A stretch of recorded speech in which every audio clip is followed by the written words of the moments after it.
ចាខ្ញុំបានច្រកទឹកស្ដែងរួចរាល់ហើយបងប្អូនចាឥឡូវនេះមកធ្វើជាមួយនាងខ្ញុំចា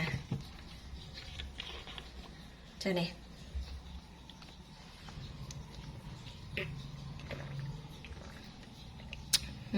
បងប្អូនសម្រាប់រសជាតិវិញគឺអត់ផ្អែមខ្លាំងទេចានិយាយទៅឡំចារសជាតិនេះបងប្អូនអ្នកដែលគាត់អត់ចូលចិត្តស្ករគឺអែមមែនតើចា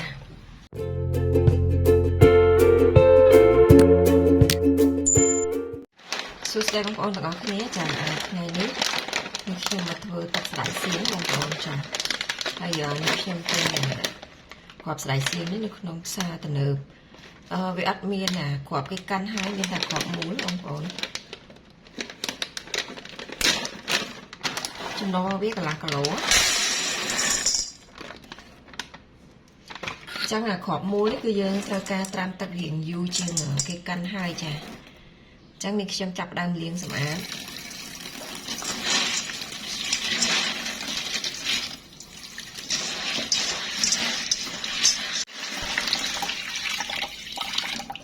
ចាយើងលាង3ទៅ4ទឹកណាហើយនៅពេលដែលមានសបកវានេះបងប្អូនសម្រាប់វាចេញយើងចាក់ចេញ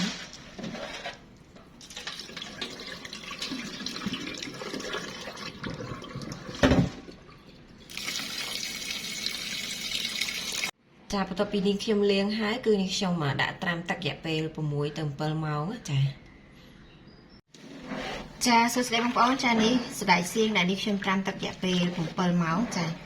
ឡូវនេះឃើញថារីកហើយចាបន្ទាប់មកទៀតនេះខ្ញុំលាងសម្អាតឲ្យស្អាតហើយចាំយើងយកទឹកប្រឡុកចា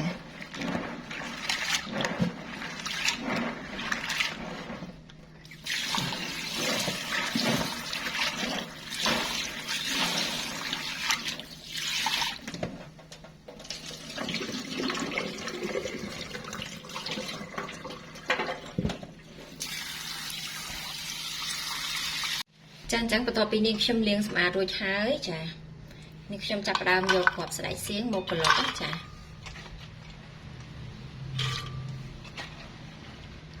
ចាសម្រាប់ស្ដាយសៀងកន្លះគីឡូនេះគឺនេះខ្ញុំដាក់ទឹកស្អាតចំនួន4លីត្រកន្លះបងប្អូនចា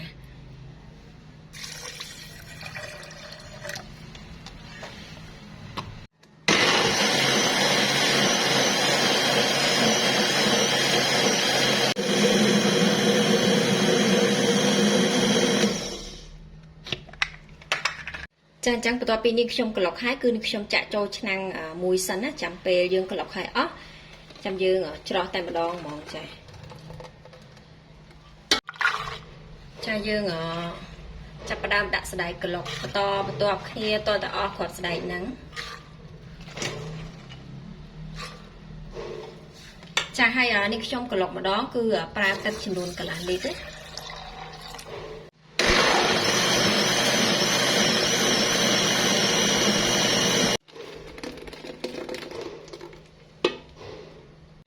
ចាអញ្ចឹងនេះខ្ញុំបានក្លុករួចអស់ហើយចាបន្តមកទៀតយើងចាប់ផ្ដើមយកទៅដាក់ច្រោះចាបងប្អូនដាក់ស្បៃរួចហើយយើងដាក់កត្រង់ក៏បានឬក៏កញ្ច្រែងក៏បានដែរនិយាយទៅយើងដាក់ត្រពីក្រោមហ្នឹងបងប្អូនចាបន្តមកយើងដួសស្ដាយសៀងដែលយើងក្លុកមិញហ្នឹងយើងដួសដាក់មក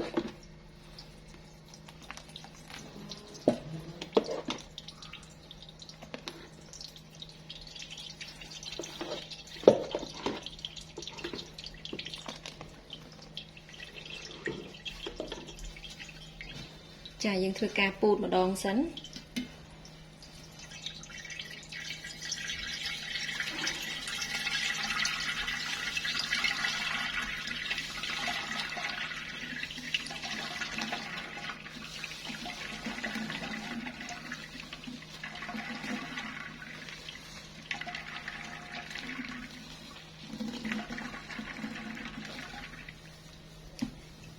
ចានេះសម្រាប់កាកនេះយើងអាចក្លុកម្ដងទៀតណាបងប្អូនចាយើងក្លុកឲ្យអស់ទឹក4លីត្រកន្លះហ្នឹងណាចាបន្តមកទៀតយើងដួសកាកហ្នឹងយកមកក្លុកទៀតណាបងប្អូនចា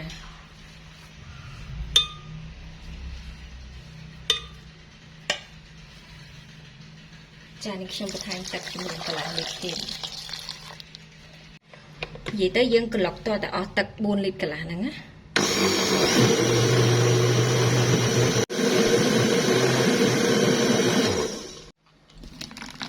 ចាក់ចូលនៅកន្លែងត្រង់ហ្នឹង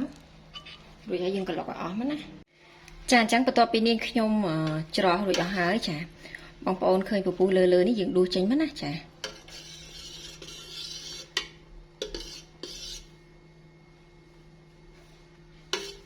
មកទៀតនេះខ្ញុំចាប់ផ្ដើមដាក់ស្លឹកតើយ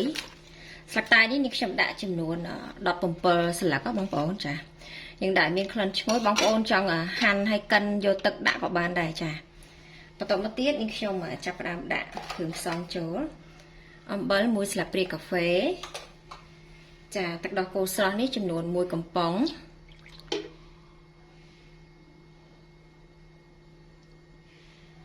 ទឹកដោះគោស្រស់នេះនាងខ្ញុំយកម៉ាក់នេះបងប្អូនចា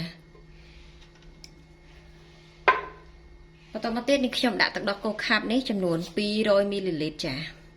បងប្អូនចង់ប្រើជាស្ករសក៏បានទឹកដោះគោខាប់ដូចនាងខ្ញុំក៏បានដែរចានិយាយទៅអាស្រ័យទៅលើចំណង់ចំណូលចិត្តណាឬក៏អត់ដាក់ស្ករអត់ដាក់ទឹកដោះគោក៏បានដែរយើងយកតែទឹកស្ដាយសុទ្ធក៏បានដែរចា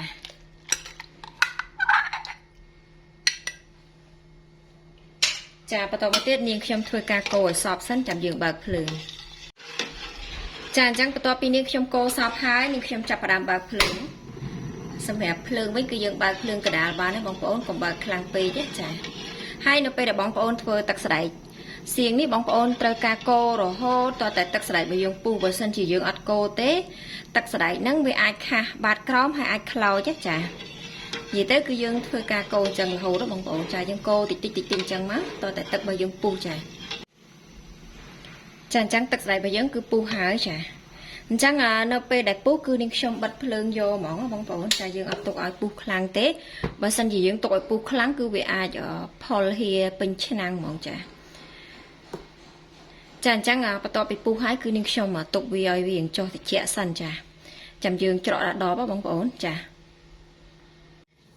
បងប្អូនអញ្ចឹងទឹកស្លែករបស់យើងគឺត្រជាក់ណាបងប្អូនចាបន្ទាប់មកទៀតយើងដួសនេះពពុះដែលវាក្រៀមនៅខាងលើហ្នឹងយើងដួសចេញមកចាយើងស្រង់ចេញមកជាមួយនឹងស្លឹកតើយហ្នឹងចា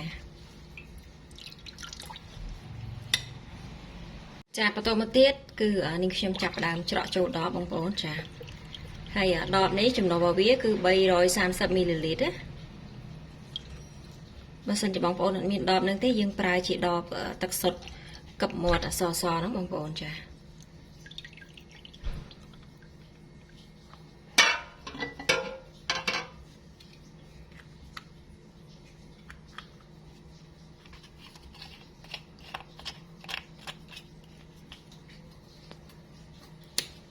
វាសុទ្ធតែកឹកអញ្ចឹងបាននេះទៅជាប់ណាបងប្អូនចាបន្តមកទៀតបងប្អូនដាក់ត្រាំជាមួយនឹងទឹកតចា